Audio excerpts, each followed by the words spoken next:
I am your host, Dollar Briscoe, right here. Welcome to the Back and Forth. Let's go.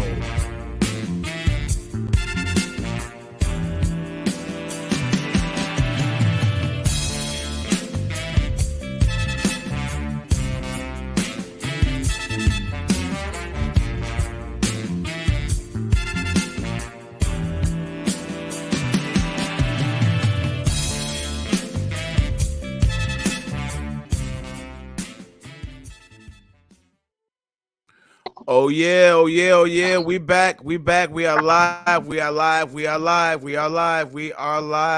Everybody, what's going on? What's up? All right. How's everybody doing? Chilling. Man, pretty good, man. All right. Well, again, I am Dollar Briscoe. I get everybody just introduce yourselves. Shoot, it's Gitmo for show though. All right. Mystery, introduce yourself. Oh, what's up, y'all? Man, I'm Mystery. You know, here all day, man, every day from Nashville. Got a little hot up in here, you know, brother running around. Man, co-host, man, of the Back and Forth. And we're gonna do what he do, man. All right, for sure. Okay, so so we got some good topics this week. So I got supposed to have a guest checking in about 8:30. So sometimes things can be what they be, but we'll just write it out until then. But we got some good topics popping up. So y'all ready to dive on in? Let's go, man. Let's get to it. All right. Well, first thing, let's check out what's up with these mag covers. Okay, here is this one here. Okay. All right. Here's this one here that looks like Rihanna is like leading the pack. And then there's this one right here of Jonathan Majors. All right. So this has been creating a whole lot of buzz online. And I wanted to know what you guys think about those particular covers right there. So we'll go ahead and start with this one right here since we got this one up. What y'all think about this? Yo. I mean, on some real shit, it just shows me where you know, it's women, man. It's their time. You know what I'm saying? Like, you know, you got a nigga who in Rocky. He's gonna be the next Creed sequel. You know. He, they got boy toys out here, bro. I mean, what can you say about this? Look at this man, bro. Like, what the fuck? I mean, I don't know, bro. I don't know. All right, what do you think, Mark? Hey, everything Get just said, bro. No word that, man. That's Yeah. Wow. He's right though, man. You know yeah, I mean, like you said, man, the women are leading the pack, man. It's like you got women rappers now. You got women taking over in the office and everything. So yeah, man, that right there that's disgusting. All right. I mean, I'm gonna say this. I mean, we gotta be even kill. You feel me? Just like with the Rihanna one as well. You know what I'm saying? It's like the first one symbolizes, right? With that symbolizes that now the A$AP Rocky looks like he's taking the maternity role and she's taking the provider role. You see what I'm saying? That's what a lot of people been saying. This is like a switch of the family dynamic. Yeah, it's like a switch of the family dynamic. That's exactly what the conversation's been. Ever since this cover's been up. And it's not a slight to Rihanna saying that, she can't, be what she is in the relationship, but it's like what Curtis just saying. It seems like it's like a shift in the dynamic, and it kind of get A-Rock, A$AP looking kind of fruity. I ain't gonna hold you, kind of fruity. Yeah. You know what I'm saying? Like, he kissing the baby, Rihanna's leaving. Yeah, man, she just leading him wherever. You just come, you do what I want you to do. I'm just leading him any kind of way. You feel me? Yeah. Hey, but you know what though? You know what? I ain't gonna front because with her being a billionaire, hell, I might get back and let her lead me too. I Oh, mean, crazy. I mean, I guess. Shoot, had about 2 or 3 babies by her. Okay. He said he ain't got no problem. You ain't got no problem being Stedman, huh? All right. No, you got that right. I know It's that's true. right. Be Stedman. Right. Stedman Ah, real, real quick. 2023. all right. All right. All right. That's crazy. All right. Now here's another one. Here's what broke the news today. All right. Looks like homeboy here got 60 to life. All right. Looks like Nipsey's killer got sentenced today, 60 years to life for the killing that was actually caught on tape of Nipsey Hussle. So this just rolled out today. So what do you guys think about this? Is it Go enough? ahead. Could it have been Go ahead. more, or is it excessive? What You do y'all go ahead, think? Jabbar. Oh man, I was just gonna say, man, I don't think he gonna make it. On Yeah. some real shit. You wanna know the real shit? It doesn't matter what that man's sentence is, because I don't think he's gonna make it. Okay. You know what I'm saying? Like going into the jail system, you know what I'm saying? Of I course, mean, people who nah. for him to just pull up, man, and just to kill him like that, regardless if Nipsey is a celebrity or not, man. For anybody just pull up on anybody like that, just kill them. I think they Yeah. need to get life. Yeah. I really do. Well, the thing is, what makes Nipsey's case so unique from all the other cases prior to his and somewhat after his is the fact that his was caught on tape. So that really like shook everybody. We never saw Pac get killed, we never saw Biggie get killed, and so on and so Mhm. on. Even with P&B Rock, we heard about it, but we didn't actually see it. There may be some footage, whatever, but they hadn't Right. released it. But this right here was kind of unique. But at the same time, it seemed kind of agent-ish. Right. It seemed kind of like he was sent out to do something. I'm not trying to kick up a conspiracy.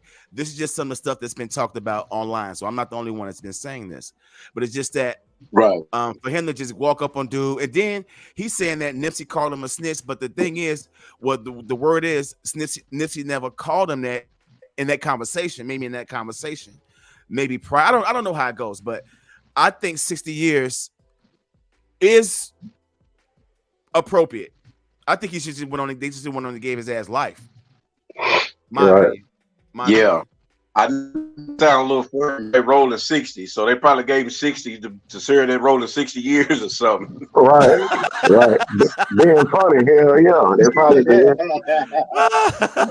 Oh, you're like rolling 60s, huh? You know what I Right. mean? Right. Uh-huh. All right, that's crazy. That's crazy. All right, well, check this out. All right, here's another one right here. Okay, here's a video clip, and this is a clip of 50 talking about the relationship between him and Sha Money XL. And we'll come back. I consider Sha my partner. So imagine my surprise when what I did was sent the label with a $50,000 invoice. After I signed my Interscope deal, he wanted to be reimbursed for the recording sessions we'd done at his house. I told him, look, I didn't think you were going to hand me a bill for what we did at your crib. But if you feel like you need to get paid for those sessions, just take $30,000 and a point off the album. Point was an industry term that meant for every album sold, Sha would receive 1% of the royalties. Sha wasn't interested in the point. Even his lawyer told him he was crazy. Take the point, the guy told him. I'll give you $20,000 right now for it. Sha wanted his $50K for me and wasn't gonna budge. He ended up getting it, but it was that single point on Get Rich or Die Trying ended up being worth $1.3 million.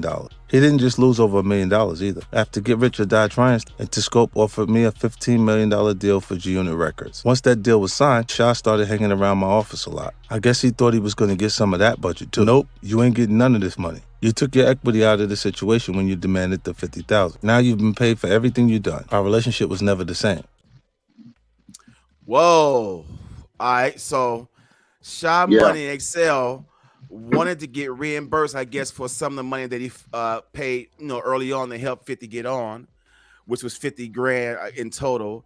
And 50 was saying, okay, I'll give you that, but I'll give you 20 grand and right now, and you can just take this 1 point.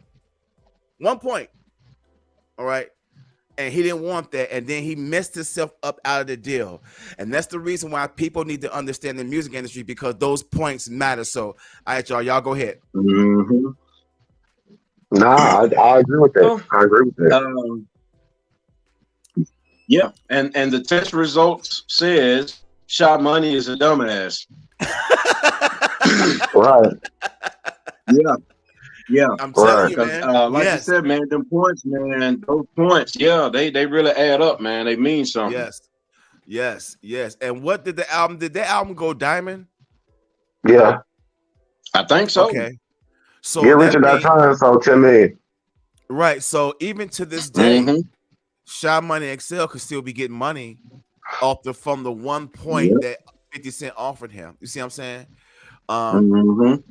Even if he had just offered him a half point, he would still be okay today. Yeah. Because that album is, Yeah. you know, it's still selling, and people, you know, it was just that one. So he kind of screwed himself out of a real good deal and shit. Yep. You know, Big facts. So and the thing about it is, anyone who has anything personally hands on to do with an album that does that well, they all get a point. It can be the engineer, it can be the you see what I'm saying? I mean, anyone who has hands on will get making the product of that, right? We'll get a piece of that. And y'all know yourselves, when an album does well, goes Mhm. well, and it goes platinum, and they start giving out those plaques, the engineer and even the recording studio will get a plaque as well. Mm-hmm. Yep. You see what I'm saying? Yep. So everyone's going to get a piece of that. He just probably didn't know that much about the industry, where he just wanted his cash up front. Maybe it was just hard times. He needed that money up front. I don't know. Maybe maybe he just didn't believe in the project. Right. You know, maybe he didn't believe in 50. Yeah, could be that too. Maybe he didn't believe in 50 now. You know, so that's wild though. All right, so check this out.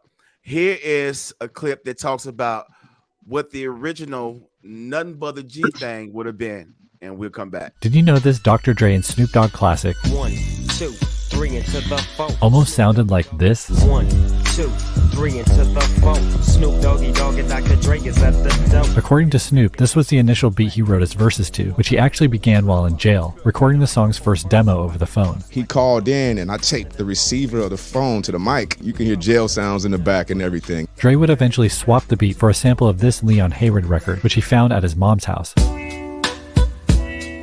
Snoop would also modify his original lyrics with help from rapper DOC, who was telling him, cut that off, put that in, say it like this, an exchange that inspired the now iconic chorus. It's like this and like that and like this, man. 30 years later, and Nothing But a G Thing is now considered one of the most important songs in music history, as it single-handedly popularized a new genre, introduced a global icon, and forever raised the bar for hip-hop production. Wow. All right, so that song with just this one switch of the loop could have been a totally different song. So, what do y'all think? I mean, it would have been a totally different song, but nah. You think that version would have had the impact that the other version has? No. No. I'm not going. No, it wouldn't have been the same impact. No, it wouldn't have been the same impact. Just no way around that. I mean, it kind of sounded like it was the continuation to Deep Cover. It did, didn't it? It seemed like it was spilling over to that Deep Cover feel. Right. Yeah. Right. So you needed more of a barbecue vibe. So that was more of a barbecue vibe. Yeah. So yeah. And what do you think, Mark? Man, that right there. I'm glad they didn't let everybody hear that, because I mean, it's just like, you know, when you hear Michael Jackson's demos and stuff, it's like, oh, wow, you know, I didn't know they sound like this. You know, they sound good. Right. You know, and even when he changed some stuff, it still sounds good. But that right there, nah, that I don't even know if that would have made the album. Yeah, you know what? It sounded like it probably wouldn't have made the album. No lie. It sounded good. Now, if they released it now, we'll bump it out because we've heard the other one so much, it'd be good to just hear a different variation of it. But had that been the original version, it probably wouldn't have made the album. And if it did make the album, it wouldn't have been the first single. No. You know, because G Thing was the first single off the Chronic. So, you know, so that ushered the way. And at the same time, like the clip was saying, it ushered in the new West Coast G-Funk sound. And at the same time, introduced us to Snoop Dogg. So that song in itself had two nuggets that really fucking changed the game. So that original version was okay, but I don't think it would have made the album. And if it did, it wouldn't have been a single. No. True. Yep. No. Yep. All right. Now check this out. Our brother Jermaine Dupri, you know how he be online, you know, bragging about how he's had so much influence, and he had a lot of influence on the culture. But I'm gonna play this clip, and I want you all to dive in and let me know what y'all think about this. Here we go.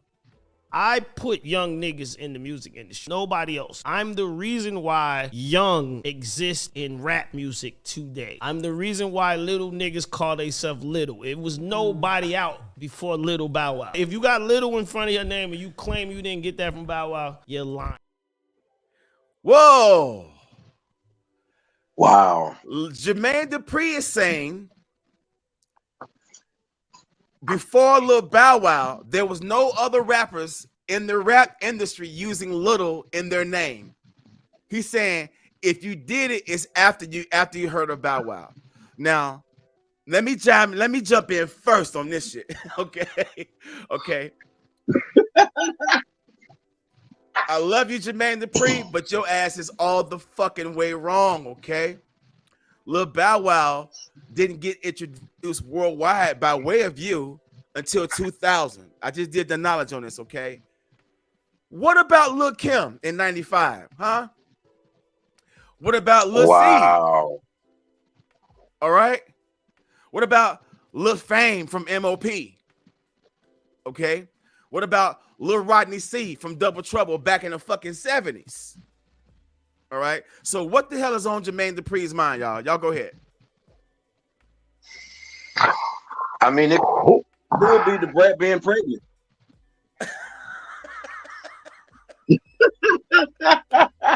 What the hell? Jermaine Dupri has been doing a lot of self-proclaimed accolades as of lately. Yeah. So I just let that shit go over my head because I mean, dude, I ain't trying to be funny. You was around when you and Puffy was hot. Puffy's still hot though. You see what I'm saying? Like, what is Jermaine really produced in the last 2 years? Give it no pressure.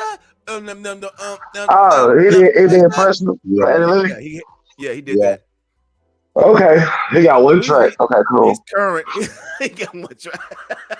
Yeah, I mean, at least. I mean, you know, he also gave Texas their sound too. Texas? Because it's this one beat. Yeah, it's this one beat that they use that they do a freestyle on every single time. And it was an old beat that he did that he really, I guess, didn't want to do anything, you know, with it. Yeah. But somebody in Texas got it and they screwed it or whatever. And they even Lil Flip did a freestyle to it. Okay. Well, I just still feel like Kurt been saying here, like Kurt just said, lately he has been like ranting and running off here lately, trying to yes, you know, he said he started 106. Look, he said he started 106. He did say that. You see what I'm saying? Yeah. He said that. He said this remark, and he said a couple of other besmirching remarks. I mean, just to the industry. Like he acting like he is the man, bro. It's more people that are the man. Before you, and then did more. I ain't gonna lie. He did stuff for the music industry early, but it's still more people who did more stuff for the music industry more often when it comes to producing. That's all I'm gonna say. I agree. I totally agree. And ain't nothing wrong with, you know, letting it be known that you've had a hand or you played a pivotal role in some of the things in this culture. There's nothing wrong with that. But lately it's been seeming like, hey man, like Lil Richard, y'all ain't gave me nothing. It's been seeming like on some shit like that. Y'all ain't gave me nothing. You know what I'm saying? So, all right. So check it out. I mean, JD, I mean, I'm gonna be honest with you. JD is not even better than Timbaland. JD is nowhere near Timbaland. JD is no Timbaland. No. I'm sorry. No. But they all are dope in their own JD right. is more like a Puff Daddy, man. Hold on. I mean, they dope for that. The South, like a Diddy of the South. Sure, I rather get you know, I rather get people, man. He gets people to make his tracks and stuff. You know, he don't. I mean, Jermaine Dupri gets on there and make tracks, but Yeah. he's just like you said. He's more like Diddy of the South. Okay. All right. Well, check this out. This next clip is Charleston White, our favorite guy, Charleston White, and he says, "Words don't hurt a man; they only hurt women and kids." So check this out. We'll be right back. To your face and tell you, F your dead homie in your face. You gonna tell me all those are nothing but words? Yeah, I'm gonna tell Nah, you. hell no, those are fighting words. I'm gonna Those are shooting words. I'm gonna tell you a goddamn lie. What I'm gonna fight you for, and I got to go home to my kids. I'm gonna fight you for, nigga, and I make damn near $10,000 a week, and that can stop. What I'm gonna fight you? My homies is dead. Your words don't hurt me. Fuck your mama, nigga. Fuck her. You don't know now, nigga. Matter of fact, I ain't even got no dead homies, nigga. I'm 45 years old. I ain't got no dead homies. How that's gonna hurt me? I'm a grown goddamn man. Don't no words affect me, boy. Words affect your mama, son. Words don't affect no man. Words affect boys and women, nigga. I'm a goddamn man who a woman listen to when I talk. All right. Charleston White says, words don't hurt a man. They only hurt women and kids. All right. Now, who want to sound off first? Man, I will. To a certain extent, man. I mean, I agree with him. They did an interview with OG Percy, man, which is one of the big Crips, man. And he said Charleston White had taught him a lesson, you know, which that if he's speaking on him. Oh, your phone froze up. Yeah. Oh, your phone froze up. Oh, shit. Snap. All right, go ahead, pick it up, Kurt. Am I good now? Nah. Okay, no, okay, Yeah, you good now. Yeah, okay, so you said, go ahead, fix what you were saying. Your phone froze up or something. Oh yeah, OG Percy, man. Like I said, he don't let his words bother him. And I mean, like with me, words don't really bother me more so than like, you know, if somebody put their hands on me, that's different. But if somebody's talking like crazy about me, talking about F your mama, F your son, actually I had somebody to say that, you know what I'm saying? All I did was, man, I just kind of walked on, man, and just blew it off because for one, I do have a lot to lose. Yeah. Makes sense. And Kurt? I was just gonna say, man, you know, it sounds good. It sounds good. A lot of people in my generation, we know how to pick a battle, basically. The younger kids, it sounds good, Charleston White, but the younger kids, they ego get bruised too easy. Pride get bruised too easy so many times. And I'm not gonna say words don't affect, you know what I'm saying, don't affect a man. Because even the young men who are in their early 20s, they're still men. But they get so offended when they don't get their way, like children. Okay. So words do hurt. A lot of girls out here nowadays, they be with the niggas ain't shit, or they be with the, you know, scenario with the young niggas talking about how they dusty and stuff. Them dudes are actually hurting these girls behind these remarks. Yeah, I agree. So words do hurt. Yeah. You're so right about that, man. You're so right about that, because I mean that even speaks in the Bible, man, about words being powerful, and words are powerful. But you know, there are some people. Just one example, man, like me, it takes a lot for me to get mad, you know, and there's a handful of people that's like me that let words get them, you know what I'm saying? Yeah. And like now I will say this, if it comes from somebody who I really genuinely care about, then I'll be like, hey, bro, like, why did you say that? You know, or sis, why did you say that? Right. You know what I'm saying? Like that kind of hurt me, you know, but other than that, man, no, I don't like you said, Kurt, I'm older, I'm a little seasoned. I don't let that stuff bother me, man. But words do hurt, though. Words will hurt, and I think I think it all depends on the man that's those words are being said to. Some men would just let that shit bounce off them like, you know, like water on the duck's back. But then some people, depending on how you say it to, it's not just what you say, it's also how you saying that shit. Because sometimes, strike a nerve. Because sometimes make you get up out your seat and want to punch somebody in the fucking face. Yeah. So sometimes it all depends on how you say that shit, and also the scenario. You may be in front of your family. You know, you may Right. be, you know, it all Right. depends. Right. So you never know. I'm not gonna say that words won't hurt a man because it all depends on the scenario and the situation. And I guess how those words are being said. But you know, most guys are heartless. I ain't gonna say heartless, but most guys are just like, fuck it, I ain't gonna let this shit bother me. But it all depends on what's being said. So Right. yeah, Right. so Right. you know, I can roll with that to a certain extent, but not all the way, because in a certain situations, words will fucking Right. get under your skin. Yep. All right. Now Yep. Yep. here's now, this next clip is Immortal Technique, the rapper Immortal Technique, talking about this situation he came across with this homeless guy, and we'll come back. And one day we were writing graffiti. We were leaving. We saw a dude just come, like a regular homeless dude. He goes to one of the fountains. He washes himself off, Kev. He takes out a hand towel and uses it like a regular towel. He puts on a button-up shirt, smacks on a name tag. It's ready to go to work. I said, I just want to ask you something. And I said, you really live in the train tunnels? He said, yeah, with my wife. Live with your wife down there? She has a job as a waitress, and I have a job working at this spot. And you know what? That day, I'm sitting in the park just smoking an L thinking, you know that dude we ran into? I said, he's doing better than me. And they were like, what the fuck are you talking about? He's homeless. I asked the guy before we left, I said, what's the goal? He said, you know, we can save up some money. We can try and get our own place again. I looked at the guys and I said, motherfucker not only found the love of his life, but he found a woman that really holds that standard for better or for worse. Y'all motherfuckers don't got a plan. Right. This dude got a plan. All right. Who wants to chime in?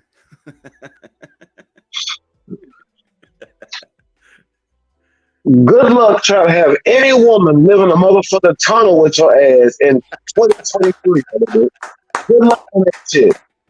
There is no plan at all. Most women will tell us.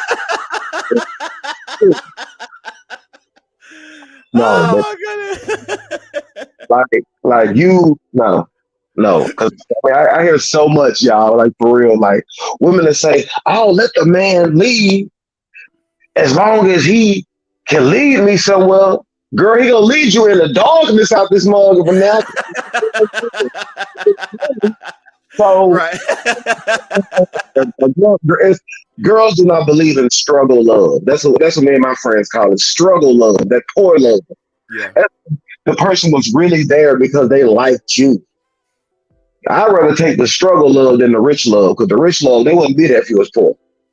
Makes sense. I like that. Struggle love. All right. And Mark, what do you think? Yeah. Hey man, I you know, there's really not even women out there that's like that, man, to be honest with you, especially with the younger generation. And for her to be living in a train station with this man and to believe, or to still believe his vision, or, you know, his goals or dreams or whatever, that's a power couple to me, man. Yeah. Even though they don't look it, you know, that is a power couple to me, man. That's true love for me. Yeah. When I heard that, I was like, wow, she's really down for whatever that situation is. So, because she sees the bigger picture as well. And you don't get that in a lot of women nowadays. So if you do have a woman that's going to be like, literally, I know it sounds cliche to say ride or die, but that's straight up, man. Right now, right in 2023, and not just women, just people in your corner. We need ride or die people in our corner nowadays, because things are getting out of hand, and now the times are proving who people really are. So in that situation right there, man, that proved that she had that man's back 1,000%, whether the money was there or not. So obviously the money ain't there, and she's still down with the mission. So that says a whole lot, man. And a lot of our women today, they're just so caught up in materialistic things. They want to be boss chicks and have so much in controlling relationships, and don't want to be accountable. You see what I'm saying? So that's a lot of things that we're dealing with. But I think that brother ain't dealing with that type of shit at all. He just got a ride or die chick, you know. Yep. So I think that's some real solid love right there. So it's about So we should be having a guest check in probably here by 8:30. So we'll take. Let me see. Well, I guess we could take like a maybe. Well, hold on. Let me see. Well, let's give it a few seconds to see if you can chime in. But until then, we'll keep on rolling. All right, so this next clip is our brother Tiny Liston, aka Debo, talking about the agenda in Hollywood, and we'll be back. Oh, hold on, my bad. All right, here we go. Dresses, I don't do that gay stuff on TV. You had to get some other black person to do that stuff. I'm talking, that's gutter. But they all confess they love the Lord. But you cannot compromise yourself if you love the Lord. So I play tough guys, but young kids want to be soldiers. Young kids don't want to follow a guy to wear a dress. Yeah. You know what I'm talking about. They don't like me in Hollywood. Why do they not like you in Hollywood? I don't wear dresses. All right. Our guest is chimed in. So right quick, before we get to our guest, let's go ahead and round off on that video clip, and then we'll go ahead and jump it off. Yo, the dress epidemic. I agree with it, man. It's terrible. Okay. The dress epidemic is terrible. I mean, you have everybody from celebrities. Every celebrity, like, it's pretty much the dresses now is the cold standard. Yeah. It's wild. Yeah. And then for him to be a big dude, and they try to put that on him, and for him to experience that, so it must be something to it, because not everybody's lying. No. Not everybody's lying. Anything you want to say about that, Mark? Oh, no. I just totally agree with it, man. I most definitely couldn't put no dress on or nothing like that, man. So I agree with him. Right. All right, well, our guest is chimed in. My brother, literally my brother, not just my brother because we homeboy, but literally my brother, Adolfo Davis is in the building, and he is the founder of s.o.u.l, and I'll let him tell everybody what that is, and then we can go from there. All right, family, go ahead, let us know what you on. Introduce yourself. My name is Adolfo Davis. That's my big brother.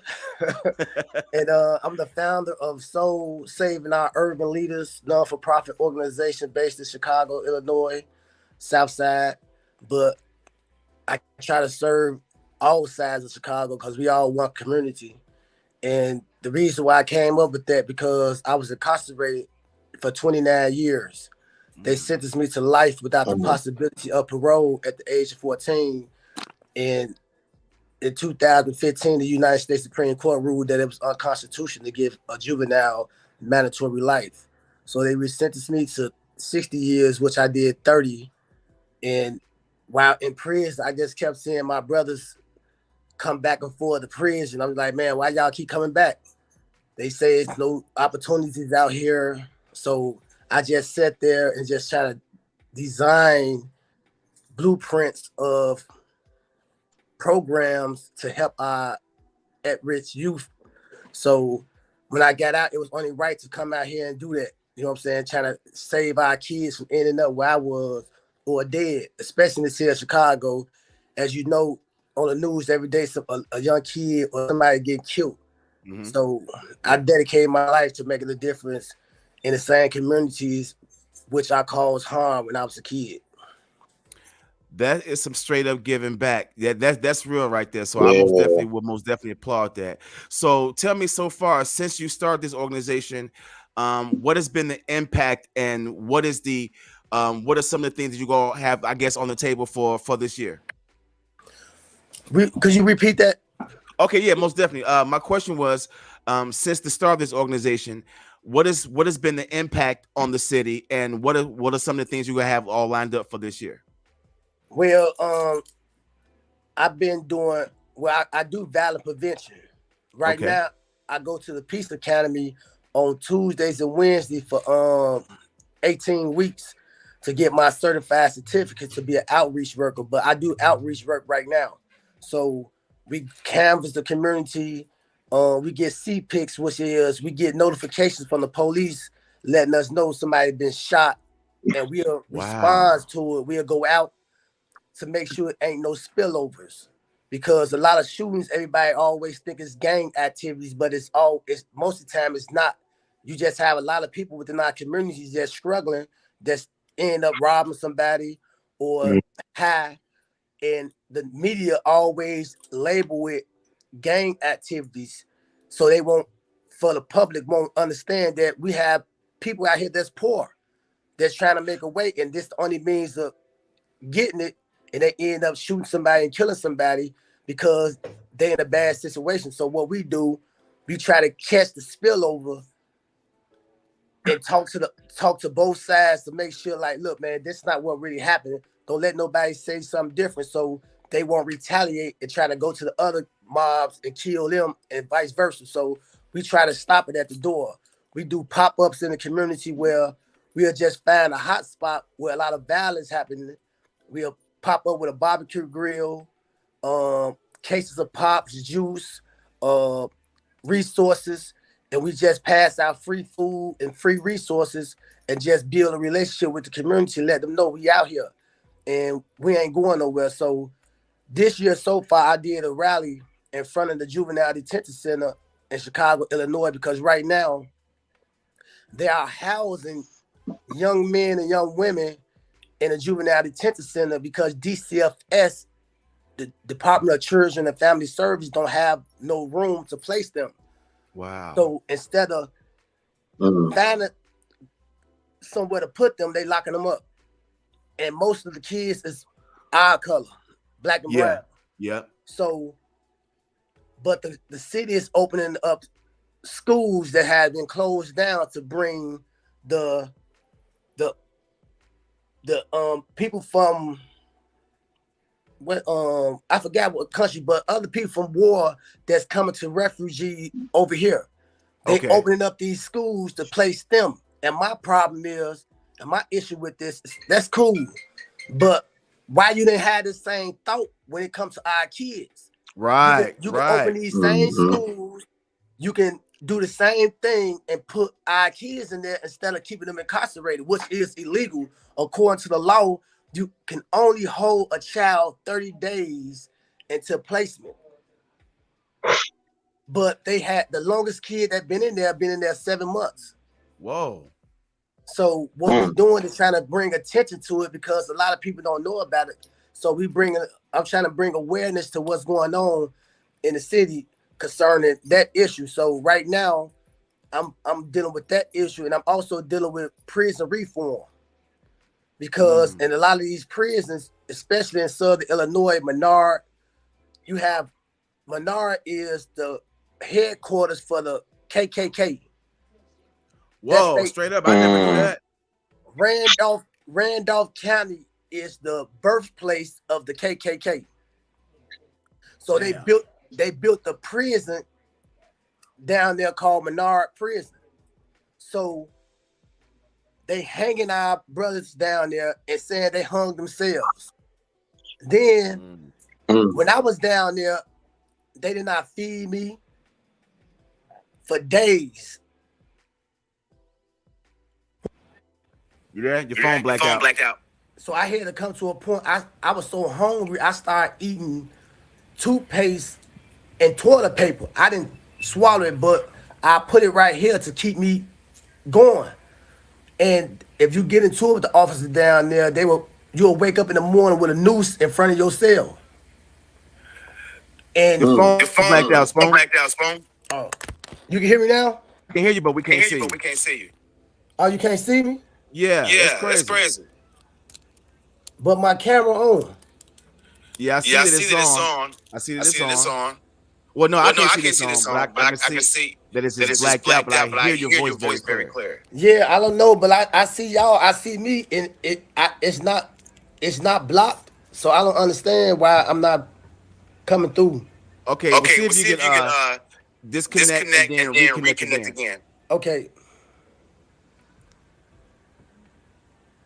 We'll try that. Mm-hmm. Sorry about that, y'all. You know, this technology is unfucking predictable, so we'll see how it go in a second. But yeah, that's my little bro. He did about, like he said, almost 30 years since he was locked up at the age of 14 for some shit. Right. And instead of them trying to put him in a situation where he needed guidance and other shit, they just threw him in the joint. Okay, now we can see you back in effect, fam. There you go. Yeah, so it's They killed one young man. I'm in tune with his mother. They say he died of dehydration, but when they got his body back, it looked like Emmett Till.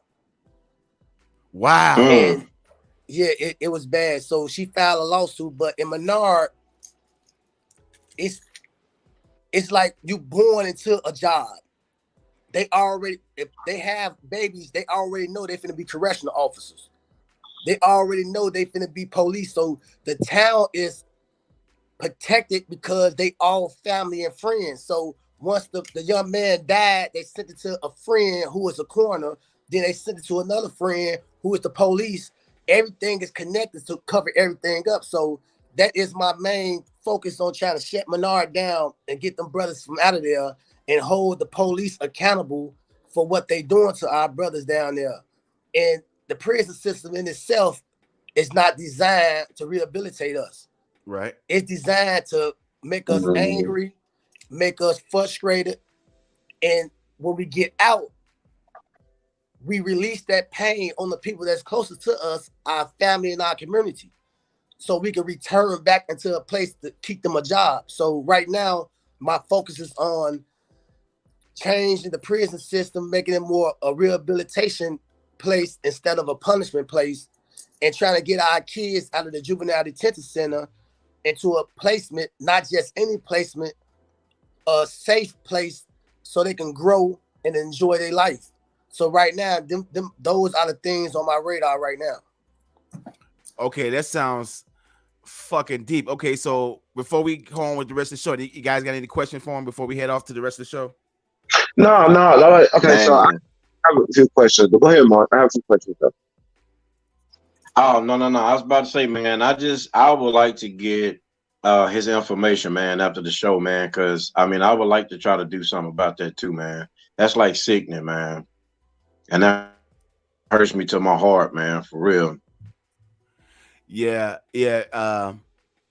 It's like that, man. I mean, you gotta understand that anyway that those people are, and they are in control of everything, they're gonna have a system, because it sounds like the way he was describing it, the way it is in Menard, it's a machine. Like, you born into a job. You already know that when you born, this is where you finna be working at. You finna fall right into this damn culture of the same old fuck shit with the police system. So and the sad part, about all this, we have a black director of IDOC, and we have a black warden in Menard. Okay. But it's only for show. So that's my thing, to expose them. They just putting the face on it, but they don't have no control over nothing. They in their place. Yeah. That's what it sounds like. That's exactly what it sounds like. They the house niggers. Right. The black people, like, they just figureheads. Yeah. They're there to look like they're something, but they really ain't got no say so, no real power. Right. Yeah. That's usually how a lot of that shit is. So that's deep. So again, before we check off, everyone get his information. So because I would like to implement some of that information here, because we need something like that here in our areas as well, because that doesn't seem like there can be just a of course Chicago needs that, but that seems like something that can actually spill over to other parts of the country. So that is a very good ass fucking idea. Reaching out, that's like some type of urban outreach community program. So those are the type of things that are most definitely needed. So just sit tight. We're gonna go on with the rest of the show. What we're gonna do is we're gonna take a 5-minute break at 5 minutes to the hour. So we got about a good 10 minutes left. So let's go ahead with the rest of the show. Then we'll have our brother sit on the panel with us and get his opinion on some of these topics as well. All right. So this next clip is Corey Hoke. I'm talking about how women should listen to their men, and we'll go from there. If you are in the streets with a woman that you don't have authority over, and this ain't about being the boss or acting like I'm this, that, and the other. When it's real, when you in the streets with your woman, y'all in danger. If you don't know that, I'm telling you now. Right. The streets are crazy. These people out here mixing the Xannies and the perks together. It's wild out here. So y'all need to be ready for what can come and what probably will come. And one of the ways of being ready is you got to listen to your man, because he's the one who's got to protect you. If you're with a man that you feel like you can't be safe with when you're in the streets, you probably don't need to be with him. Right. So if he tells you, look, babe, let's go to the car. I don't want to hear that. No, she better shut up talking to me and all like that. You know what I'm saying? Okay, I got you. You got to be like, yo, I said, let's go. And if there's any problems after that, you supposed to leave them. All right. Anybody want to chime in on that? Man, I agree with him 100%, man, because not only is that endangering her, you know, it's endangering him too. You know what I'm saying? Especially if you by yourself with your woman. Not saying that I'm scared, but I'm the same way. Like if I see something and you know they might have guns or I might be outnumbered or whatever, I'm like, look, babe, let's go, man. Let's go and get in the car. You know what I'm saying? Because that could be 2 lives that I just saved. Right. Okay, Kurt. Well, I was gonna say, first of all, it's messed up already out here because it's violent out here. He's right. You're in danger. It's violent. But most of these women they have that masculine energy. So someone pops off in the street, they're ready to pop off and talk crazy. Like I told y'all, I'm a firm believer, like a lot of women don't respect men nowadays. So a man says some disparaging remarks, your girl pops off. Women don't even have a level head or the you know, the meekness of the shyness. They ready to pop off like two guys fighting in the jail yard. You know what I'm saying? Yeah. You know, it's you. You go out there trying to, you know, defuse the situation, bro. Your girl can end up getting you killed nowadays behind some stuff like that. That's just like in Florida, while I was down there, they had a guy who got shot. And it was crazy because the man walked up to a female while her husband was in the store. And he's all up on the door talking shit to this lady. And he came out to defend his wife and got shot by the white man. And they said it's the stand your ground law. Oh, you talking about when the couple parked in that handicapped space and the white guy stepped to the I remember that case. Yeah, it says a stand your ground law, but I mean, you defending a woman nowadays can get you ultimately shot up and killed. And the crazy part about it is, while you're your shiny halo, she's going to be in another relationship. When it's all said and done. Right. She ain't going to be lonely like, oh my gosh, 34 years to this day, Brian died for me. Right. Yeah. Mm-hmm. Anything you want to chime in on that? On Adolfo, anything you want to say about that?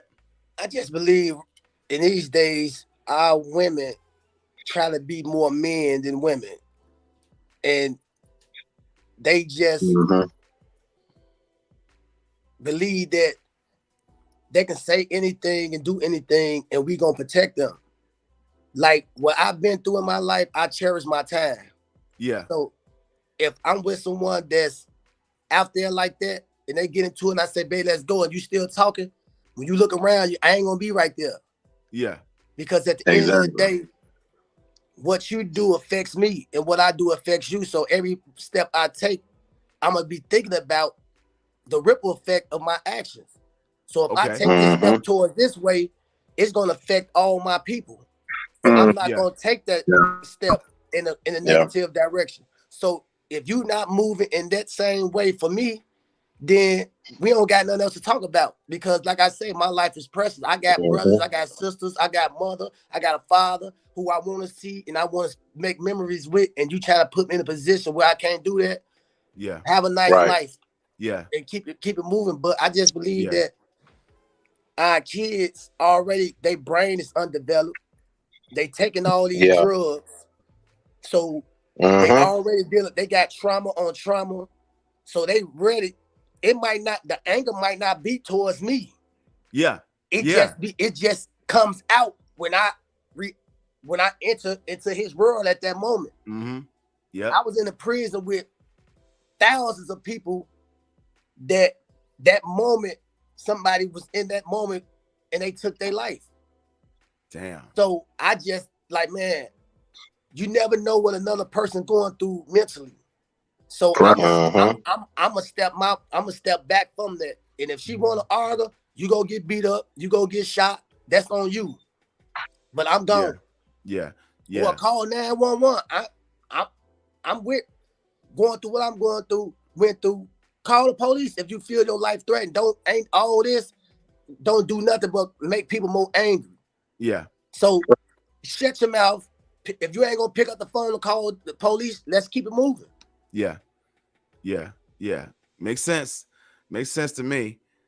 Yep. All right. So I think he's just popping back in. Okay, so this next clip is a clip of a woman describing how some women can make bad choices, and we'll be right back. So a lot of these women are out here having babies by these dudes that still laying on their mama couch, or they stay with 5 of their homeboys, and then you had a baby and then you get mad because they can't provide.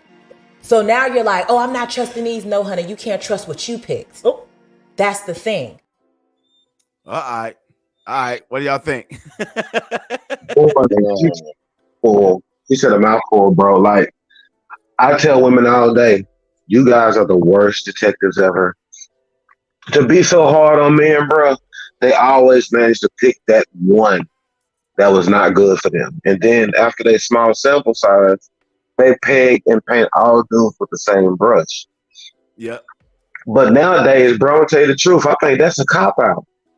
They want to really do what men do. They really want to go out here and be promiscuous, sleep with who they want to sleep with, fuck who they want to, work. They want to do shit that basically. So, and in saying that, a lot of women, the part of the double standard that kills me is a lot of women get the branding of being promiscuous or a slut or something. Men, we don't. We just conquest after conquest after conquest if we choose to, and we don't get a bad rep. We get a rep as a Casanova. On the flip side, they get a reputation as easy or a prostitute. So I think now with them claiming, oh, I'm only dating this caliber of guy. Of course, they're not getting the caliber of guy, really. But if most of those dudes away, and to have them off kilter so they can sleep with who they want to sleep with and do what they want to do. You see what I'm saying? Mm-hmm. Some girls like being the fake damsel in distress also. Mm-hmm. Bro. I agree. It's deep, bro. It's deep. But go ahead, y'all. All right. Anybody else? Well, I just believe that. Man. Go ahead. Oh, go ahead. No, I just feel like women stay in this little circle where they comfortable with. So if they mess with dudes in the hood, you gonna get dudes in the hood. Yeah. And if you go outside the hood, you gonna still get dudes from the hood. But you believe because I got a suit and a tie on, I'm different from the guy in the hood.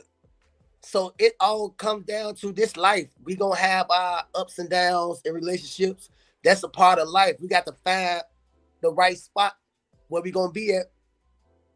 And sometimes we don't.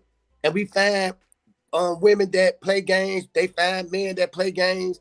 But that's a part of life. In my eyes, like we gonna go through these obstacles to find the right one. But that's not my thought is that don't mean the person that I was just with is not the right one for somebody else. They just like the right one for me. True. So I'm not gonna knock them. They do y'all, but at the end of the day, that's life. We gonna have heartbreak. Who haven't? Yep. Absolutely. Yep. So this is what we're gonna do. We're gonna take a 5-minute break here in a little bit, and then when we come back, we're gonna have our brother LikeJason chime in with us in the conversation. He's in the backstage waiting right now. Also, I got some of my brother's paintings and drawings, so I'm gonna have those come up, and we'll have him give us basically a breakdown and detail of how these paintings are. Because let me tell you, when I pull these up, y'all gonna be like, "Wow, these paintings are very deep." They tell a story, so I'm gonna have him tell the story to each one when we come back from our 5-minute break. So everybody sit tight, and we'll be right back with more with our special guest, Adolfo Davis, and we'll also come back with our other guests, LikeJason. He's in the backstage waiting to come on, and we'll see everybody in a few minutes. So just sit tight.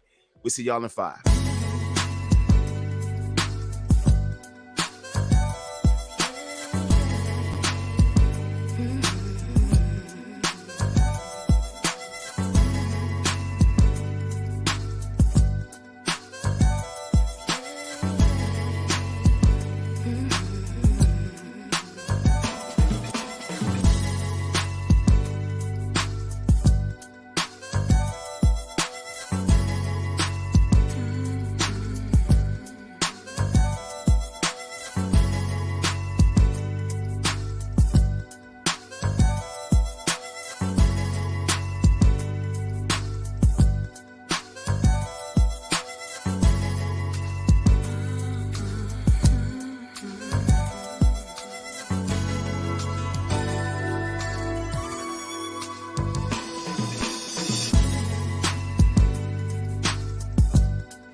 All right. We are back in the building. All right. Somebody's feeding back.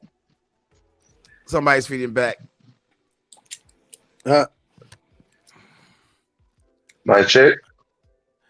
But first of all, can everyone hear? Yeah. Yes. Okay. Yeah.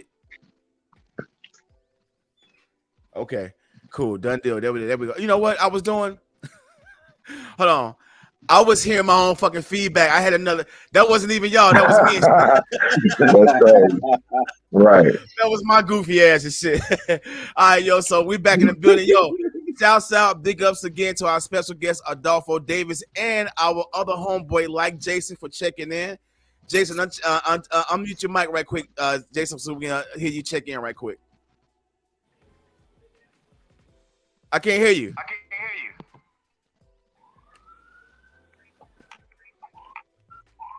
Hey, look, I got the government phone. You know, they a little sensitive. You can hear me now. Right. Nigga, I had 6 food stamp phones because the motherfucker's still up in 2 months. So Curtis, you might not even have this number. Right.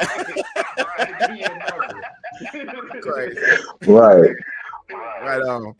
All right, well, as I was saying earlier, I got some artwork from my brother, some beautiful artwork that he put together, and I'm going to display this, and I want everybody to check it out, and I want him to explain what each one of these photos are because they're really deep. So the first one here, tell us about this one, fam. First, me and my celly, he was on death row. They converted his sentence to life. He taught me how to paint. He drew. I gave him the idea. He drew the images and he showed me how to paint it. Wow. So I want to give credit to him as well. Okay. And so this is showing like when I should have been graduating from school, I was given life in prison. It's just showing the justice system how, you know what I'm saying, they don't got no problem knocking on something and throwing away the key. So it's just an image like when I should have been graduating out of high school, I was being sentenced to life in prison.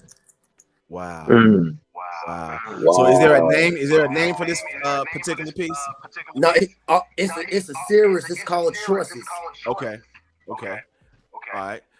Here's another one then. And explain what this one is. It's just the image that we see in our community every day. It's a choice. You got a choice to go right, or you got a choice to go left. If you go into the left where it's education, most times it's a lonely road that we got to take by ourselves. Yeah. And we're afraid to take it because we don't want to leave our friends behind. So we would rather choose the bad part instead of taking the opportunity to do something different and come back and give them. So it's just showing what's going on in our streets in the city of Chicago today. The violence, the protests, the chalk lining, the police tape, Stateville Correctional Center, and the road of no return. Okay. I like that. All right. Here's another one right here. So the tombstones is names on the tombstones are kids who have been killed by gang violence in Chicago. Since this gang violence in Chicago, the hearse is a half hearse and a half police car. And if you can look, you can see a little boy in the back of the police car. I see. Then you have all the kids with all their dreams on the assembly line just going to prison. Wow, that's hard. That's deep. Yeah, that's deep. A half hearse, half police car. I see that. Okay. That's dope as fuck. All right. Here's another piece right. Here's the last one. This is you can't see the full picture, but I'm sitting. It's a bunk, and on the bunk it got "Rest in Peace, Bobby Johnson." Okay. That was one of my friends at s.o.u.l Correctional Center who died of a heart attack. On his way, he was on his way home in a couple of months, and he was innocent. So his case got reversed. They was just waiting to process everything, and he died of a heart attack. Wow. Before he was able to walk out of prison. Now, the voices, I mean, the faces right there is people telling me, which is the poem on the tombstone. Every day, people say Adolfo, every day is a day closer to your freedom. And I say, you are right, but every day is also a day closer to my death. It all depends on which one comes first. Right. So it's a race between the two, freedom or death. And the calendar is just the calendar of the years that's fallen off that I have been doing in prison. And the tombstone it got Tams. Tams is a supermax in Southern Illinois. I was there for 4 years and 5 months. Those are all the prisons that I was in at the time that I did this painting. Damn, I see Tams, Joliet, Menard, Pontiac, and s.o.u.l, huh? Damn. Right. And the Grand Reaper is just sitting there just waiting for me, just waiting to take me. And the staircase is like when you're sitting in the cell and you looking out the window and you looking and you can see the people outside having a life. It's like that's what you're trying to fight to get. But like I say, you don't know. It's either freedom or death. A lot of people made it out. A lot of people haven't made it out. So it's just a fight. Yeah, man, that's real deep right there, family. Thank you so much for breaking those down. I saw those, and I wanted you to basically walk us through those and let us know the meaning behind those. And that's a series. So can we find those online? Where can we get those? Well, I'm in the process getting them printed. I just don't want to get nobody no bogus print. So I'm trying to find a good place that's going to be able to print them on canvas so you can get like the effect of the real painting. Okay. So right now I'm in the process of looking and trying to find it. Okay. All right, for sure. That's good shit right there. All right, well, let's roll on into this next clip here. This is a guy who did a ride along with a cop, and this is the reaction that he got. So I got assigned this white officer. He was 6'4", tall, blonde hair, blue eyed, that stereotypical picture of what you would think a racist cop with a big handlebar mustache. So we ended up getting in the car with him, and we're driving to Oakwood where he worked, and I couldn't believe I was hearing that. What's up, Snoop? How you doing, Snowden? God bless you, man. Thank you, man. Thanks for what you did for me, man. I appreciate you. Thanks for saving my cousin. And I'm sitting here like, in shock, right? This white guy is getting more love than I've ever seen a black person get, right? So one day I asked him, I said, sir, why do these people love you so much? Because I'm thinking in my head, in my woke mind, are you so corrupt and so dangerous that these people are afraid of you that they say hello to you, right? So he pulls the car over and says, Dion, this is Oakwood. It's the most dangerous part of the area we serve. The people who live here understand there's a high level of crime and they know why we're here. Here's the thing they want from you and me. Whether we're arresting them, saving them, counseling them, they just want us to treat them like human beings with dignity and respect. And as long as you work with me, young man, you will treat everyone we contact with dignity and respect. And all I could say to that was, yes, sir. All right. That's a different kind of white cop right there, y'all. So what do y'all think about that? The people who make the order make the chaos. And the people who make the chaos make the order. Okay. Real simple. Yeah, I got pulled over like 2 weeks ago, and they asked me for my information. I gave my ID. 5 minutes later, I get surrounded by 5 police cars. Whoa. And the police come to my window and say, step out the car. I stepped out the car. He patted me down and said, let's go in the back. He put me on the back of the car. It's freezing. I mean, it's cold outside. Chicago, y'all know Chicago weather. So I got my head like this sitting in the car. and I have my wife sitting in the passenger seat. So I'm on the trunk of the car, and he like, "What you was locked up for?" Which he already knew what I was locked up for, because you got all these police out here. So I said I was locked up for murder. He said, "Okay." So he left, and I'm just sitting there shaking. I'm freezing. He said, "Don't move." I was afraid to pull my head down to cover my ears because I was freezing, because I'm surrounded by these police. So I stood there for like 10 more minutes. He come out the car like he good to go. So when I went in the car, and I'm just sitting there and I'm crying and I'm shaking like, man, I just seen this video of this man get beat to death for a traffic stop. And I know my background don't help me, but I'm not doing nothing. Why is they messing with me? So I'm sitting there crying, and I'm so messed up in the head, I still got my window down. So the police pulled up beside me like, "You okay?" And my wife was like, "He just been through a lot." And he say, "Just be grateful you woke up this morning and pulled off."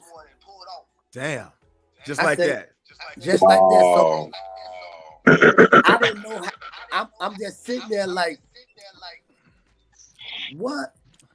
I didn't know if you said that in a good way or a bad way, but the way you said it, it was like, why would you even say it? And these was black, white, and Latino officers surrounding me. So it's like you have your good officers that do their job just like in the correctional center. You have COs that come there and do their 8 hours and go home. But you have those that come in that have been bullied when they was younger. So this is the best opportunity to get their get back. Yeah. You know what I'm saying? They girlfriend didn't give them none last night. So this is a good time to get your get back. Yeah. This is what happened to these officers out here. They have something going on in their life that's damaging them. So they gonna take it out on us. Yeah. To fulfill that void. So I see that every day. Like, for someone to really hurt and kill another person for no reason at all, it's something wrong with you. You're going through something. So you shouldn't even be in that position in the first place. But that's how I look at it. It's like, you must ain't getting no pussy that night. You must got bullied. You must, something happened to you in your life where now you're gonna take it out on us. You might got beat up by some gang members. You pull over a gang member, you on them. So it's just, you got the good, the bad, and the ugly. Yep, I agree. Anybody else want to chime in on that? Man, I agree, man. Y'all said it all. You got a couple of good cops, man, but man, the experience I done went through with cops, man. I mean, I just don't trust them. You know, I don't believe in them. Like I did when I was like in elementary school. Like, you know, they say, hey, the cops is your friend, you know. But now, man, after a lot of stuff I done been through, it's like I don't trust them at all. Yeah, they have made themselves damn near public enemy number one. They're supposed to be public servants, so you know. Yep. They so I feel you on do that. serve the public. Yeah, in a different kind of way though. Yeah. They serve us up to they other officers. Here you Yes. go, Judge. I got some more for you. Yep, that too. Yep, exactly. Yep. And the crazy part is, due to a job that I have, I'm around a lot of judges, prosecutors, DAs, police officers, sheriffs. So I'm hearing them from time to time talk about, you know, their job and the things that they say. And it cracks me up with this being 2023. Still to this day, white folks really have no idea what we go through and why a lot of the stuff that happens the way it is. I mean, it blows my mind, and it's sad because you think a person couldn't be naive to this, but due to the fact that they black, they ain't never got pulled over, been treated like we've been treated.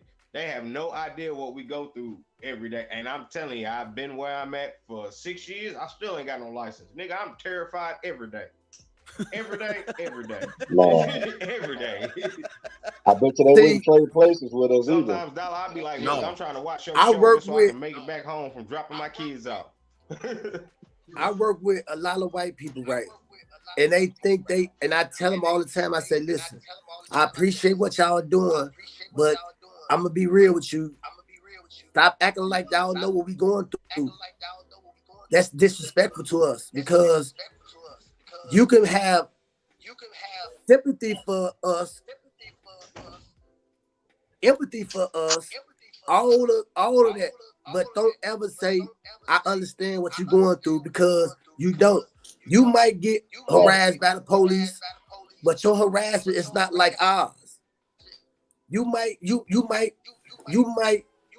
get all the things we get, but you don't get it like we get it. It's like a low-class white person and a low-class black person. They gonna treat the black person worse because you black. So you might go to prison. I might go to prison. You might get 10 years. I might get 30. So it's always a difference. So don't ever try to make it like we got the same level of pain and suffering because we don't. Yep. You are absolutely right. Yep. All right. Check this out.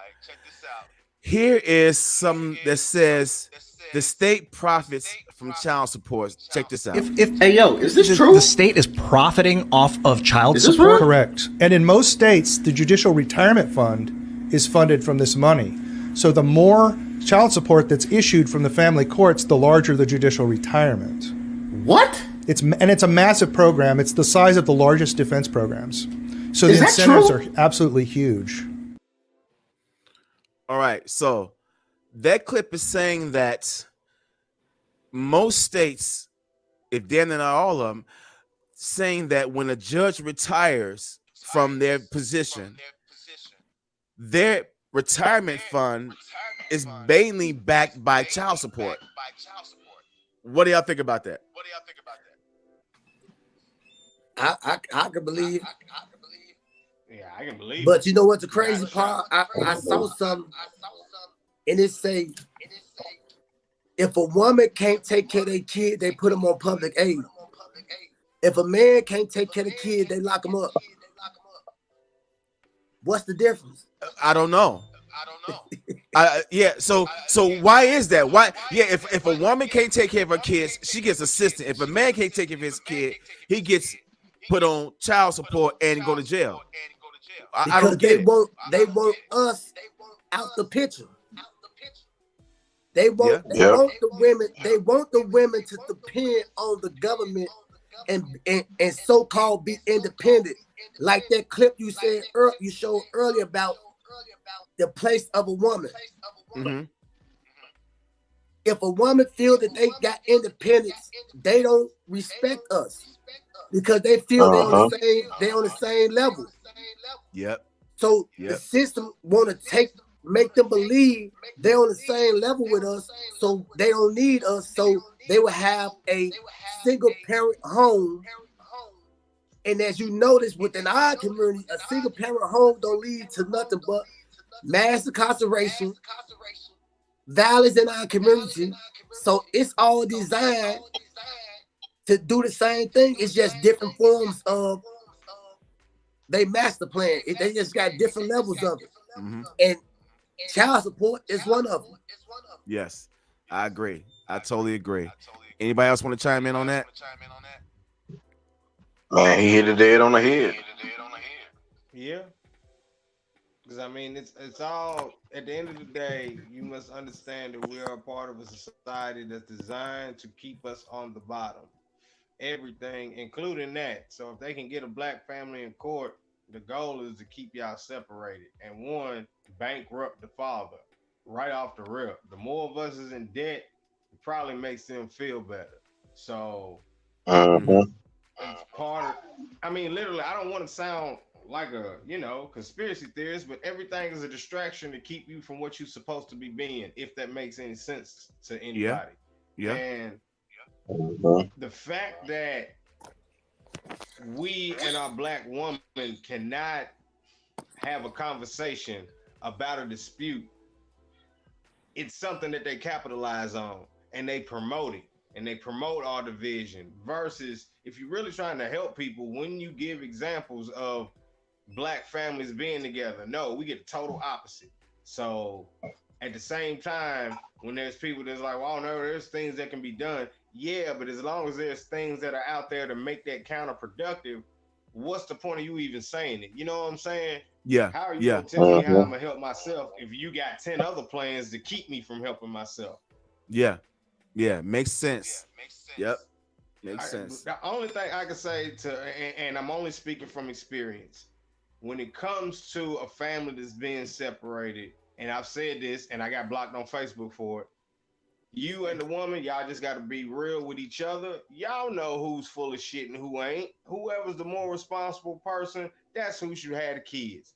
Courts destroy families, and I'm glad, that we are talking about this subject. Is I've seen individuals where they got this week-to-week stuff where 1 week the kids is with this parent. That is the stupidest shit on earth. Because my whole thing is, wow, the whole point of success comes from structure. If they disrupt our structure from birth, they already done beat us. And once again, like I say, I don't mean for everything to be a distraction, but everything is a distraction to keep us from being unfocused on ourselves. Good shit. Yep. All right, now check this out. This next clip is Michael J. White's versus Steven Seagal. Check this out. I was the UN between Michael J. White from hurting Steven Seagal. Michael J. wanted him bad. You want to put hands on him? For real. Seagal put a stuntman's face literally through the glass for real. Split his face open from cheekbone to jawbone. Wow. I mean, he hurt people. He would always throw a punch, like inch from my nose. That's every day. Talk about my mom, she's deceased, off the line. So Steven Seagal was a terror, and Michael was not about that life. Well, no, he's an said, ultimate professional. You know, Michael said Steven Seagal knew not to hit me in fight scenes. Oh no! Okay, so you did a fight scene with him. Did he punch you for real? No. So he knew who to punch. Well, I mean, you know, there will be no more Steven Seagal. Steven Gall, you're welcome. All you come down here to do is work out your mouth. Maybe you should move on. Breaks our concentration. Hey, I heard Michael J. White is somebody you do not want to fuck with in that shit, man. Yeah, he hard. Yeah, I heard he's like literally lethal. He's like literally lethal. You know what I'm saying? So what do y'all think? And Steven Seagal weekend. So what do y'all think? That's 100% true. Everything you said, man. All his movies that he plays in now, he does all that himself. Yeah. Yeah, I've been hearing for years that Michael J. White is somebody you do not want to try when it comes to that martial arts shit right there. Yep. All right, check this out. Here's Dr. Sebi saying he never really needed love from a woman. Here we go. No, love is something that I never depended on from a woman. In fact, I don't even like it. Listen carefully. The thing that moves Sebi is that object on the horizon that always keeps showing up, not the love of a woman. And this was given to me by my mother. My mother said, look, when you were born into the world, you didn't born with a twin, okay? So you remember this, that the love that's gonna secure you is the love that you offer yourself, not the love of a woman. That could come and go. I've been married 4 times. I came home and found my wife in bed with another man. I didn't even feel bad. I felt good. My grandfather always said, get another quick. Oh, wow. Beautiful. Look, these are the things that we need to cultivate, not the dependency of another. Why should you be dependent on me to love on yourself? That love that you have for you, that love would never die. But if you depend on me, why would you want to do that? All right, Dr. Sebi said he never depended on the love from a woman. You're born in this world by yourself, and it's always best to pretty much love yourself more than before you love anyone else. I mean, I like the philosophy, but I don't know. Y'all tell me what y'all think. Man, Dial, I can't believe you played this right. Really?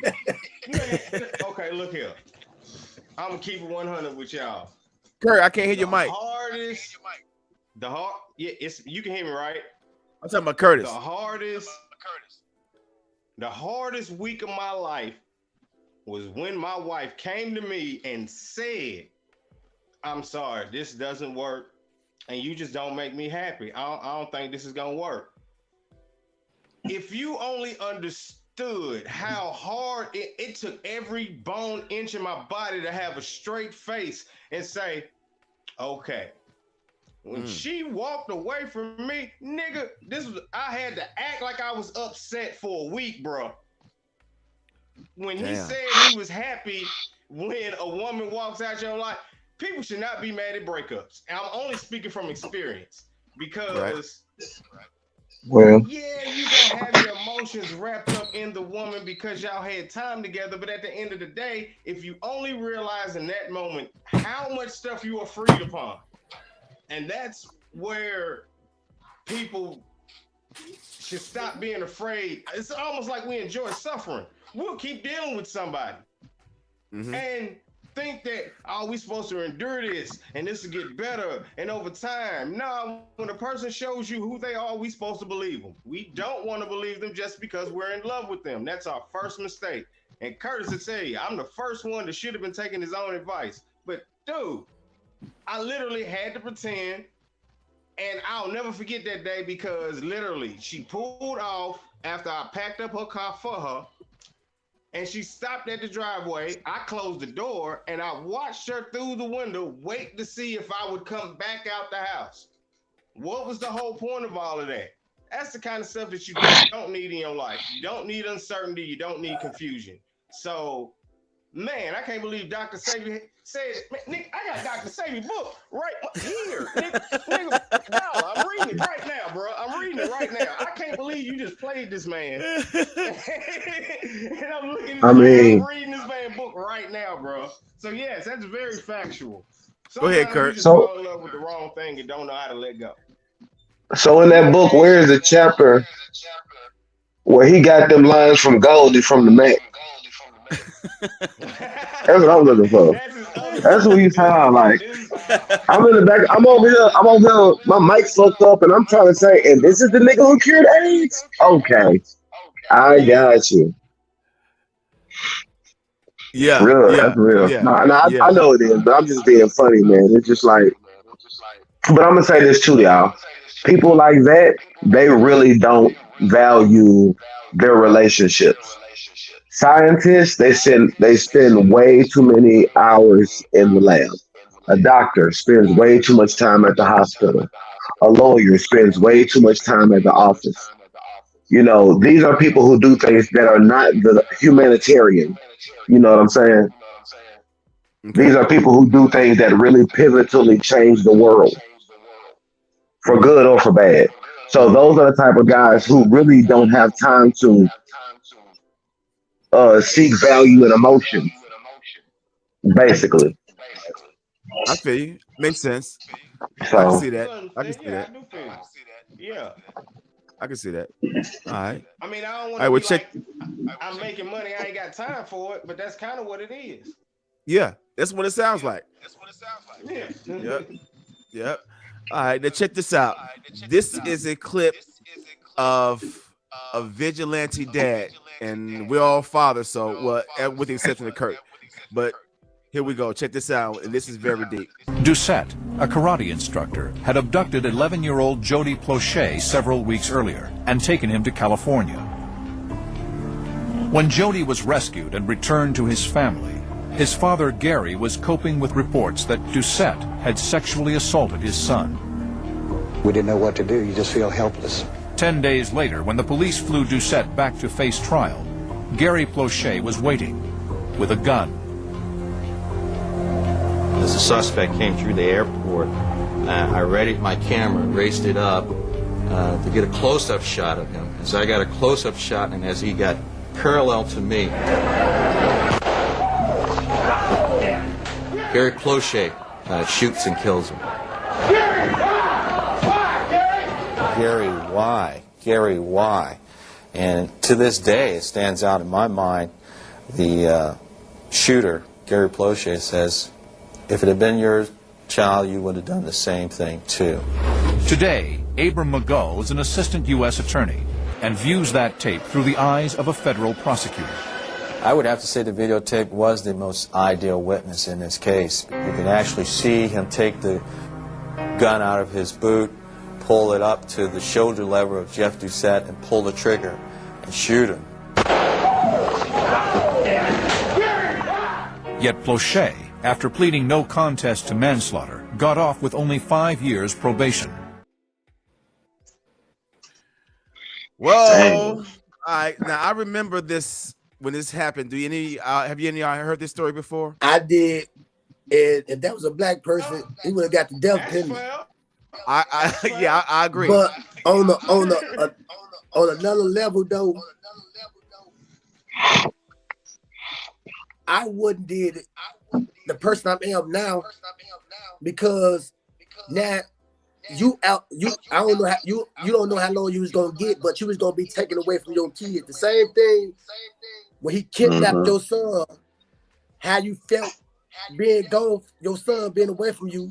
You just kidnapped yourself from your son, so it's another effect. So the same thing that you was fighting for, you just put on your son. Right. Not knowing you're gonna get 5 years probation. So looking through the eyes now, if that would have happened to me right now, I would be in the courtroom every court date, but I won't jeopardize me being taken away from the one thing I was fighting to get back. Right. All right. Anybody else want to chime in on that? Man, I know probably the old me, man. I probably would have either killed him or put them hands on him. Yeah. I mean, I understand that pain. I mean, this is a guy who he trusted with his child, because most of those people who do that type of shit, they spend a lot of years grooming, not just the kid, but also the parents, to make sure the parents are comfortable with that kid being in that person's, presence when they're alone. So the parent, especially the father, he felt betrayal. He felt betrayed. He felt like he couldn't protect his son, or he said it's a lot of things running through a father's mind when that type of shit happens to your child. So to a certain extent, I get it.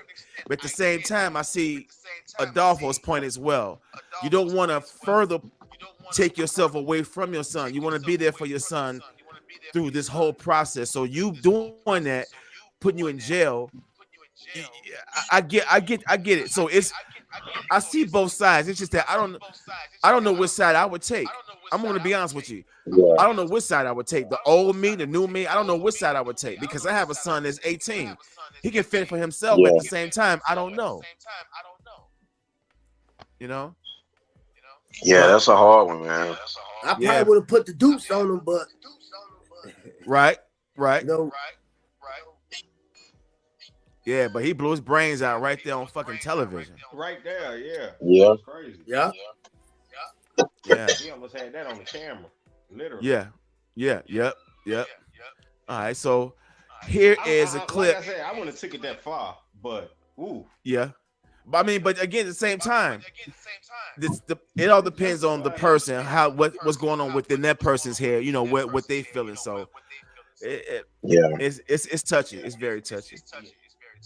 All right, here's a clip of Snoop Dogg talking about how he was able to get Death Row back. Then I hear they sold E1 and Death Row to some trillionaires. So I got some people that know the trillionaires. Let me get you on the phone with them.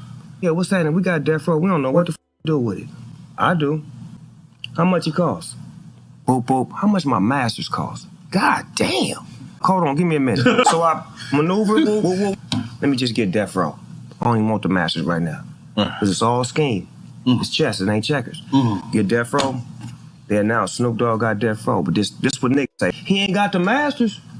He don't own it. Cool. I don't. Hey, let me holler at y'all. How much for that? I want all of them, not just mine, all of them. But I want them all. Oh, there's one more piece missing. What about the publishing? I need all of that too. Now what? Watch this play. Snatch everything Death Row off traditional.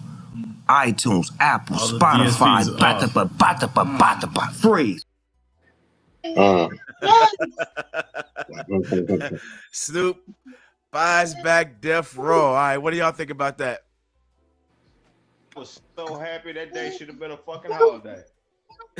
Real shit. That's like buying back your dream. That's like buying back the house you used to live in. Yeah, that's buying back the house you used to live in. I Mhm. mean, I love that he brought back Harry O. So it's like he set history back in order. I mean, what man wouldn't do that? What is amazing is the fact Yeah. that he had it to be like, how much is this? Hold on, let me call somebody. Yeah. We getting that. That Nigga, you know he called Martha Stewart. the fact that he was able to do it that way was awesome. Yeah, that's what I love. So about hold it. on, Kurt. Martha Stewart was the people who knew the billionaires. Hell yeah. According to that, it said it was And she got a tattoo of Snoop on her body. That was. But also, did you know that he also just signed Sugar Free too? Oh, did Man, he? yeah, He man. just signed Sugar Free too. He doing some good shit with Death Row. All right. Yeah. Like, So You know Martha. on so many levels. Yo, you know Martha Stewart is bottom bitch.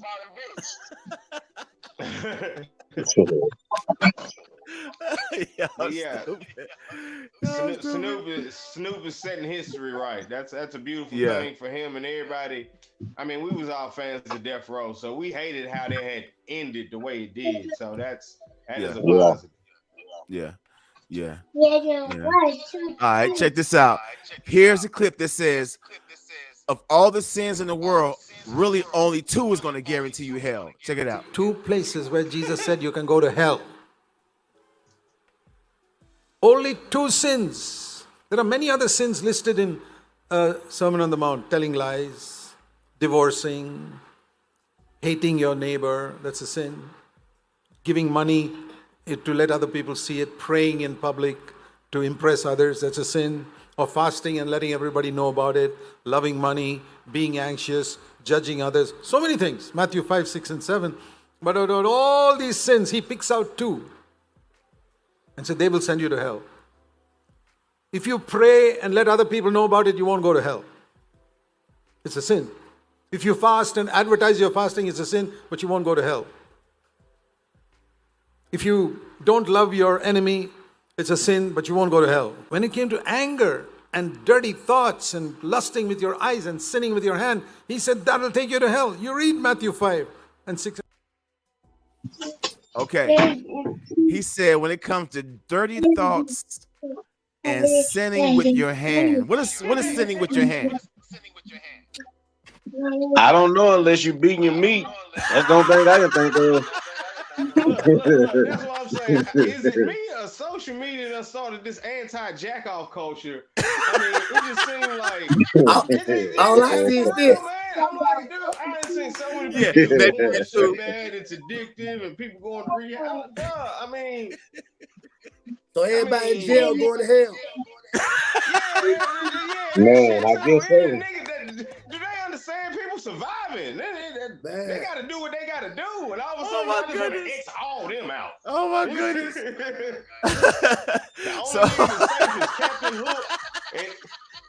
only niggas that's safe is Captain Hook and other paraplegics. Oh my goodness! Everybody else is gone.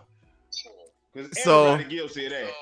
Of all the sins in the world, okay, so it's sinning with your hands and what do you say? Lustful Lusting. Okay, so here's the problem I have with that. That's exactly what he said. I know what he said. But here's the thing: why are we being held accountable for emotions that were built into us? I don't get Man, I'm gonna be honest with you, bro. You know, I read the Bible, man. I read the Torah and all that. You know, and I think half of the stuff that's in the New Testament, man, is not accurate. And I think people such as that guy, man, they always use little certain verses in the Bible to prove their point on stuff. Right. But if you go to the Torah or to the Old Testament, you know, that right there, man, it seems a whole lot logical and makes more sense, man, than the New Testament. Okay. No, let me ask you a question. You talking about Toro, right? What are you talking about Toro? Well, the Torah basically is the Old Testament. That's the book that God gave Moses. Okay. Well, I study Islam and the Bible. I'm a Muslim, and I I study I believe in the Old Testament, and Right. I also I pray, I do all that, but I'm a realist as well. So I sometimes I come to the in my mind like, if I do good by everybody, I respect everybody. What God loving God will punish me. And understanding God, understand that this down here is real. Right. You know what I'm saying? Yeah. You got a lot of things going on in this world. And even when Jesus walked the earth, they crucified him just for being him. You know what I'm saying? So God understand that down here you're gonna have a lot of failures, but once you get back and keep moving straight, what's the issue? You know what I'm saying? Right. People just break down these books to fit their arguments. Exactly. Because 9 times out of 10, a lot of people haven't read the Bible or the Quran. So once you approach them with certain stuff, it makes them have to go back and read the Bible, which they ain't gonna do. Right. So most people in churches and mosques, they break down certain stuff, and then they put stuff in there to make you go to a black church and say, I got a feeling that somebody in here got somebody locked up that need them. Who in the black church don't know nobody locked up? Right. But in their head, they like, how he know that? He talking about, he prophesizing. So they just take what they want to take to get what they want to get from you and keep it moving. So when people start saying stuff like that, I'm gonna take the time out and be like, what do it say? The next chapter, and the next chapter. Not just paraphrase this chapter. I want to know what everything say. Right.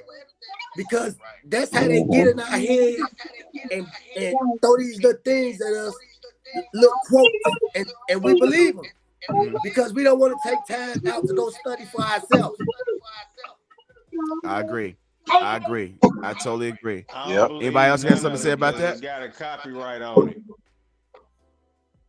Say it again now, Kevin. You hear me? I said, I don't believe none of it because it got a copyright on it. It says. You know what they said on CNN this week? And I was at work when they said it in front of a whole bunch of white folks.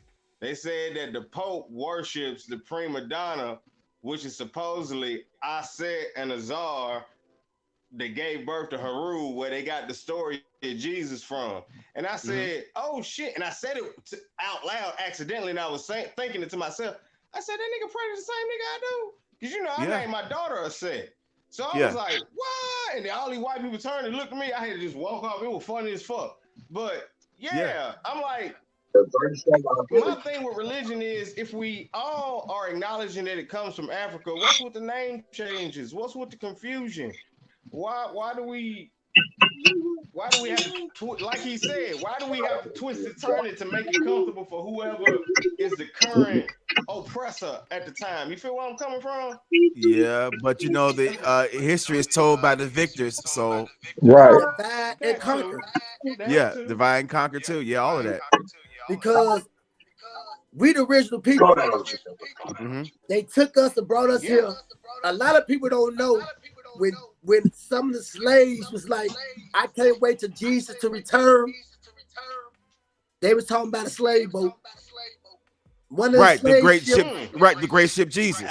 One of the slave ships names was Jesus. Sure was. Yep. So when the Yeah, it slaves, sure was. when our ancestors was praying and chatting in their own area space, saying we want Jesus to return. People from the outside looking in thought they was talking about Jesus, but they was talking about the boat to come to take them back to where they come from. So they take so much of. We the only people that don't know our history. Yep. We the only people that, if you look, everybody got something given back to them that was stolen from them, from the white people. Yep. We didn't. We still finding out truths about ourselves, because when we come together, that's when you're going to see the true meaning of what God really is. Yeah. Yep. I believe that. That's why they keep us divided so much. Anytime black folks come together, what happened? They send somebody to infiltrate and break it apart. Yep. Vice Lord didn't start off as no gang. Sure didn't. It started off as a community outreach. But look Sure at did. it now. One thing I know, when Malcolm X said, when he went to Mecca and saw all the people and came back, he was more powerful than he was before he left, when he was just racist. But when he got that knowledge about the true word, they had to take him out, his own people.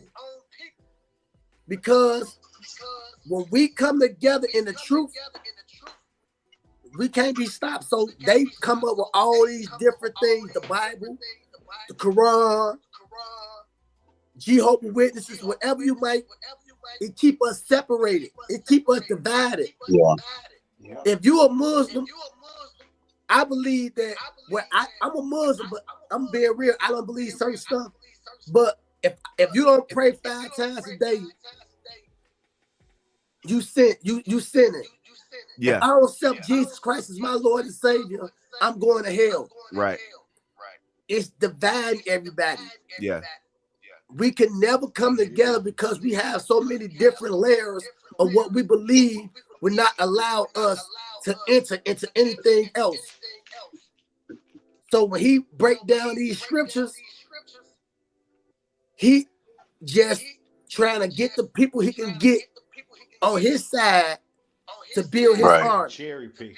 Yeah. That's all it is. People trying to build their army. So when it's time to go, they got their army. Yep. Yep. Yep. Cherry picking. Yep. Absolutely right. All right.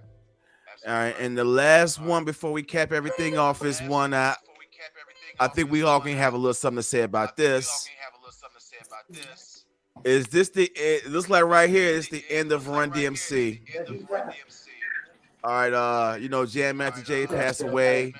I think they had their final performance lined up for Madison Square Garden early this year. So looks like this is going to be the last time for any of us get a chance to see Run DMC, see them live, anything like that. So anybody want to chime in on these 3 iconic hip hop legends right here?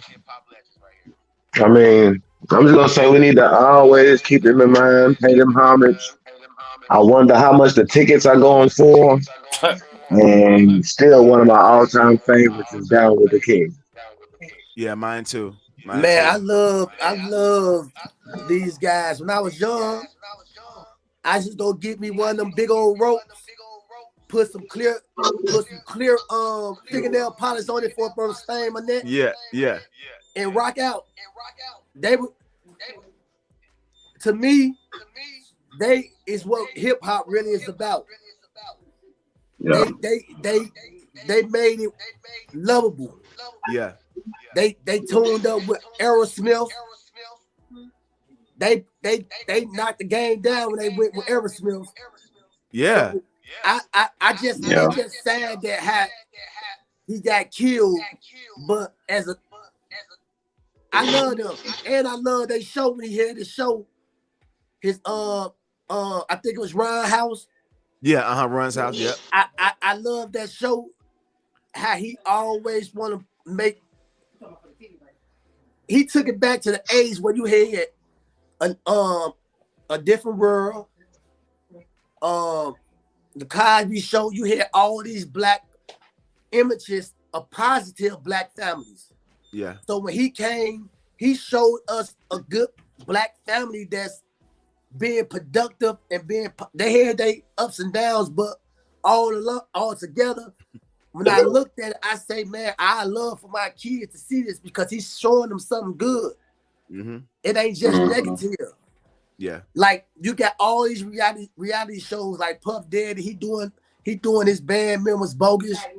But with Ron, he really was showing us real, true black family values. So I appreciated that. Yeah. And he didn't even have to do that. Yeah. I agree. Yeah. Yeah, Hey, Run man, DMC. I just want to say that I just want to say, man, I'm honored to have the privilege of meeting them. You know, at that time when Jam Master Jay got killed. Remember, you was with us, Dollar. Yeah, I remember that. And man, we had the privilege, man, of meeting them, man. And you know, we were singing and everything, and Russell gave us a phone number, man, before we even got done singing. You know what I'm saying? So I am just grateful to meet somebody who is great. You know what I'm saying? I put them up there, man, with like, you know, Michael Jackson, man, or one of the people who I wanted to meet. You know, so I'm glad I got a chance to meet them, man, just in person, and just to, you know, kind of talk to them face to face. Most definitely.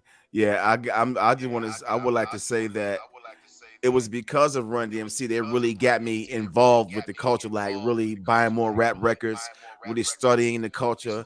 And you know, Run's swag back in the 80s was like through the roof. Like Run, his confidence was just the shit. You know what I'm saying? So most definitely big ups to Run DMC. I never got a chance to see them live, so I feel cheated. But that ain't their fault. That's mine. You know what I'm saying? But most definitely salute to Run DMC, man. Man, at Easter, I used to dress up with my Adidas jogging suit, my Adidas shoes, and my Kano. Yeah. Man, that's what I was gonna say. Because of them is how I found out about Adidas. Shell toes? What? Yeah, most definitely. Hell yeah. Yeah, that's how all day I dream about sex. Right. Yep. Hey, Dollar, can I ask one question? Go ahead. Last thing. Yeah. Who y'all got? JD versus Puffy. I'm Team JD. I'm going with. I know y'all heard about the versus JD versus Puffy. Who y'all got? Yeah, I'm going with Bad Boy. Yeah, I am too. I ain't gonna hold Bad you. Boy got Bad Yeah. Boy. Yeah, just because of all the bullshit,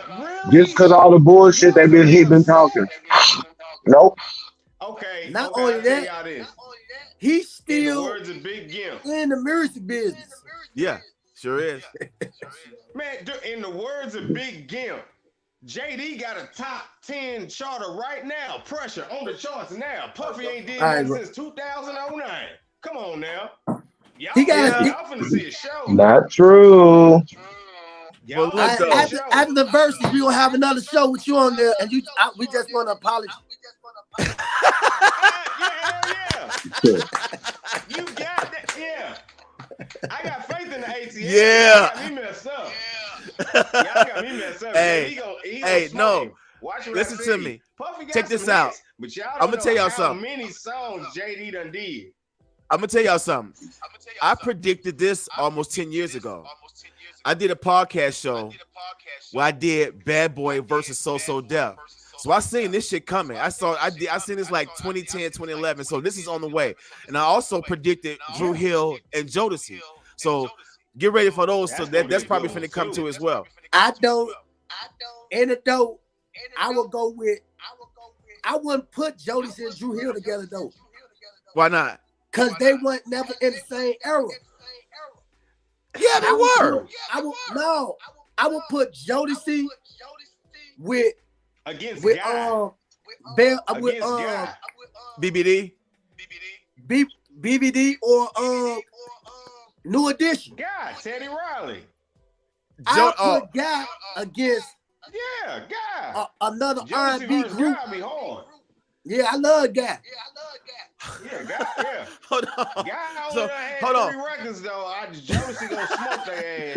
Listen to me. Yeah, The reason why I was saying Jodeci and Drew Hill, because they kind of fell in that same New Jack 90s era, hip hop R&B But era. I So think Drew Hill got more. If they use Drew Hill Cisco gonna shit, honestly, Drew Hill gonna kill Josie.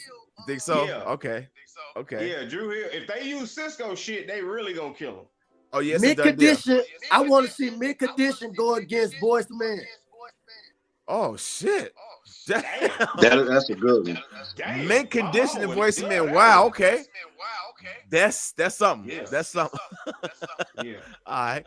Well, check it out. We're about to wrap everything up. So before we go, I want my brother to explain his organization again one more time. Give us a little bit more information, how we can find you online, how we can probably help contribute to what you get to your cause. Just go ahead, let it go. Okay, it's my organization is called s.o.u.l, Saving Our Urban Leaders. Forgive my voice, I got a cold. It's okay. Saving Our Urban Leaders, and we just try to make Chicago the place that it always been without the violence. Give our kids the opportunity to come out there and flip on some dirty mattresses if they want to. Mm-hmm. You know what I'm saying? Like we used to. Yep.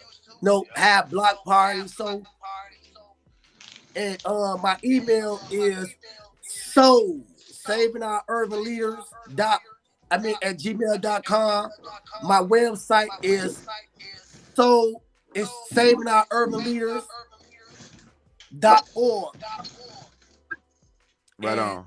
Anything y'all want to know, just go on there and you'll see I sell hoodies. 1 sec, let me show you one of my hoodies. Okay.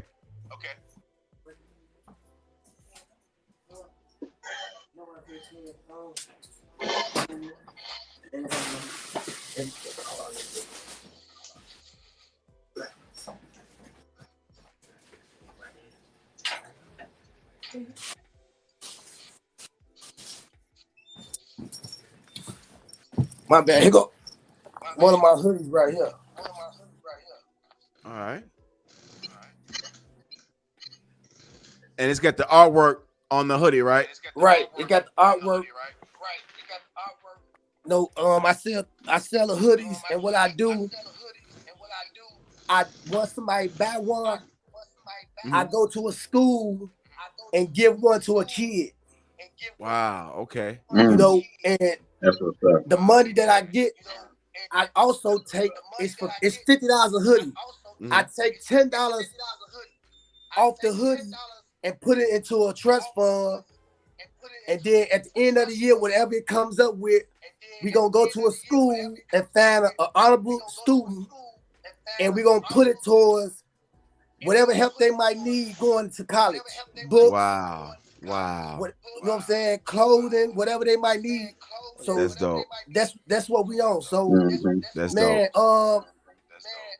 I'm gonna send you more information and you can share it with the brothers, because we need to be together with this. It's not just a Chicago problem. Right. It's all of our problems. Wherever y'all might be stationed at, we need to come together, because this not just about Chicago. It's about every state. It's about this whole planet. Mm-hmm. So whatever y'all can help with, if y'all can speak to the shorties, if y'all can donate, if y'all can buy a hoodie, man, it'd be truly appreciated. And if y'all can share, my Facebook page is Adolfo Davis. Just look my name up, and you can find everything you want to find on me. Just look my name up, Adolfo Davis. Right on. All right, Kevin, you want to say something before we head out? Oh shoot! Oh, okay, I appreciate it. Well, if you are in the Louisville or Kentucky, Indiana area, go to grindhouseprowrestling.com and get all ticket information. We have a show this Sunday coming up. Please come out if you're in the area. And like I say, eventually I'm gonna invite all y'all up when I'm actually in the ring, and we can do a podcast from the crib after the show and shit. But I want to get it to where I'm gonna let y'all know a month in advance. If I gotta pay y'all gas money to get y'all up here, I got you. Don't even worry about that. I got people who can get you a rental car, but I want to get all my homies up here when I'm actually in there. Right now, I'm just in charge of security, but when you go, if you want to help me out, since you want to help out any of Dollar's people, that's how you can help me. Go to grindhouseprowrestling.com and click on it. That's helping me. Yeah. Also, you wrestle? Yeah, I've been in wrestling school for over a year and a half now. Okay, man, that's good, man. Yeah, man. definitely. I'm actually doing something I've always wanted to do, and I think every have person, you thought about, especially if you get say what? Have you thought about once you finish wrestling school, create a program for at-risk youth to teach them how to wrestle to get rid of some of the built-up anger and frustration? That's my end game. I would love to start a school, and it's gonna be in Nashville, but I'm gonna still have it attached to up here, just so we'll have the consistency going. But yeah, I feel like the opportunities that our youth need to see, we need to promote them more. I mean, I think if a lot of kids knew that they could get into other activities, that's kind of what kept our generation from ending up in jail or in trouble. We had a lot of after school. We had the center program. You know what I'm saying? Once they took that away, man, they murked our whole community. When they took well, that let me away. say So this: I feel, if you need any help on writing it up, that's what I do. I write up programs. So if you need any help, just let me know, man. I'll help you put it together. Okay, because I know step for by a step. fact the school that my kids go to, we're gonna do a show there, and the principal told me he's gonna hook me up with like the superintendent, so we'll be able to take this show to all the metro schools up here in JCPS. Because like I say, as soon as our black kids see that there are more options for them other than having a ball in their hand, maybe they'll gravitate to some more opportunities when they get that chance when they grown. And that was one of the things recently happened. My kids actually asked me, Daddy, what did you want to do when you was a kid? I said, I wanted to be a professional wrestler. And she said, but don't you do that every Sunday? I say, exactly. I can't believe that I get to tell you that I'm doing what I've always said that I wanted to do. And my kids, I wanted they to be just Blue opened their Sweet. mouth and was just in like, and I'm like, more kids need to have that to see that, wow, my dad is actually growing up doing what he said he wanted to do. And I mean, I was dumbfounded because it blew me that, damn, that is what I want to do. I don't want to do shit else. I did everything. I done rap. I'm doing stand-up. Yeah, I'm doing everything that I wanted to do. So yeah, more kids need to have that belief of when they can grow up, they get to do what they want to do. That's more the representation I'm trying to come forth with. Okay. Most definitely. Most definitely. That's good shit. Well, yeah, good show, fellas, man. Good conversation. I'm glad that you two, you know, y'all can make that connect and make that work, because I think that that's something that really be good. Let these young guys get that frustration out there. Get that in a positive way. Before you go, I want to say this: all us on here, I don't know what state y'all in, but we can put something together where each of us can build a wrestling team, a basketball team, a football team, and we can make our own league. And that way we can take our youth to different parts of the world to get to build relationships with people outside of their community that they stuck in. And that way it will network where we connecting with different states, where if some of our kids in Chicago want to go to Kentucky, man, we got somebody up there. We got somebody here in Atlanta. We got somebody in Texas. And that's all up under one global networking where we can all make a difference in our kids' life. Bro, you do the music, you do the videos, he do wrestling. The other brothers, I don't know what y'all do professionally, but we can put it together where we can all work together and have something for our kids to grow up and be something other than what it was designed for them to be a inmate number or early grade site. Yep. I like that. Sounds good, fam. We can make that happen. We can make that happen. We can make that happen. So before we go, anyway, Kurt, Mark, y'all want to say something before we dip set? Man, I just tell everybody keep coming back like they always do. Same bad time, same bad channel. Yeah, Right on. yeah, it was a great show, man. I enjoyed every bit of it. Right on. Me too. Me too. All right. Well, this has been the back and forth. Thanks to my co-host Mark, aka Mystery, my homeboy Get Mo. Thanks for my special guest Adolfo Davis, the founder of Saving Our Urban Leaders, and my homeboy at LikeJason up there in Louisville. We're gonna make that trip up there, fam. And like I Big always fact. say, preserve the culture, and we are out of here. Peace.